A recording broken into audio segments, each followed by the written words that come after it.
In this quick tip tutorial, I'm going to show you how I drew this dirt kid. So recently, Josh and I got this little greenhouse, and as you can see, it's actually working quite well. We have all these different plants, and honestly, we were going to start planting them outside, but unfortunately, winter decided to say hi one last time. So instead, in the meantime, as I was looking at all these, I really got inspired to draw a little character. So, and you can see my Crocs. So I went to my iPad and I started, doing little diddles, and I kind of landed on the idea of this little fantasy character that's based in soil and dirt, and he doesn't know exactly what's going to grow out of his head. But I'm going to show you guys how to do a very matte, consistent level of tone and shading with a mechanical pencil. So I'm going to take you through that right now. So as you can see, I took the drawing from the iPad Pro and I printed it out at a very low opacity. And I'm talking like 5%. And I'm doing this on a mixed media Strathmore paper, and I'm working with a 0.2 Oren's mechanical pencil. Now, the reason I'm working on the printed version of what I did on the iPad Pro is because you don't need to necessarily be doing double the amount of work for something you've already created digitally. And for me, I like to shade and have an end result traditionally. So this way you can implement both without worrying about having to start over completely traditionally. And I normally don't just go in and outline the entire character, but I felt like since the character was pretty much already done and finalized with the digital sketch, I can focus more on the shading inside. And this is more or less just giving me an outline to shade up to.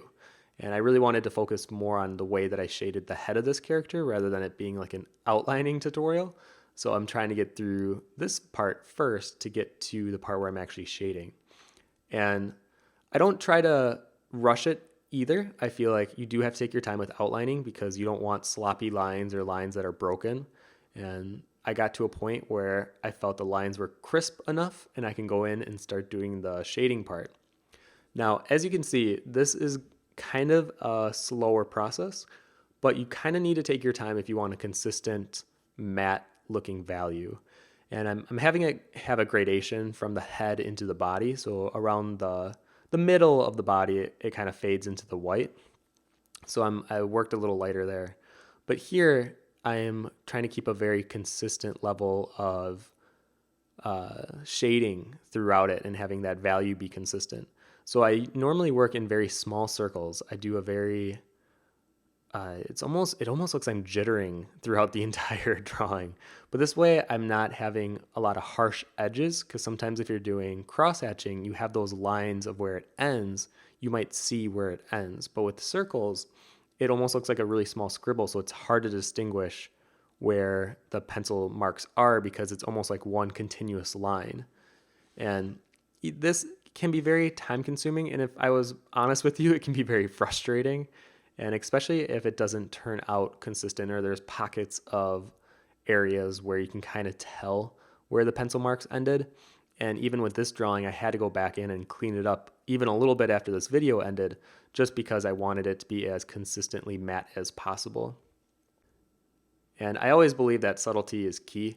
So I do my best not to over render. I sometimes get in the trap of over rendering just because I feel that I have to. Sometimes with realism techniques, you feel like you have to do it, but I'm being more and more conscious about letting the drawing kind of breathe, especially in areas where you kind of want there to be less focus or more focus, and negative space can be a huge contributing factor to that.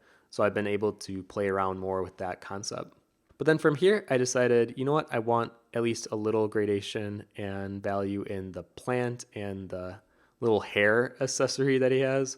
So I went in and just did some very minor shading, and especially compared to the darkness of the head, I wanted to complement it almost like an accent rather than take the spotlight.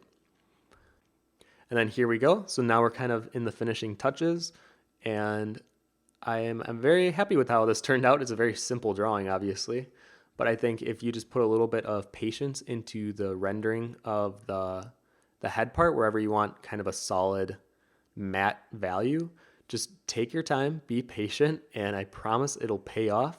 Just don't rush it. I feel like that's the only way that you can mess it up, is if you push too hard on the paper or if you try to do it too quickly. And I guess my other big piece of advice while doing this is to build it up in layers. And I always find when doing darker values to have kind of passes on whatever you're working on will help create the end result that is more consistent. So yeah, that is my little tip tutorial on drawing this dirt boy. I hope that helped in some way, and thanks for watching.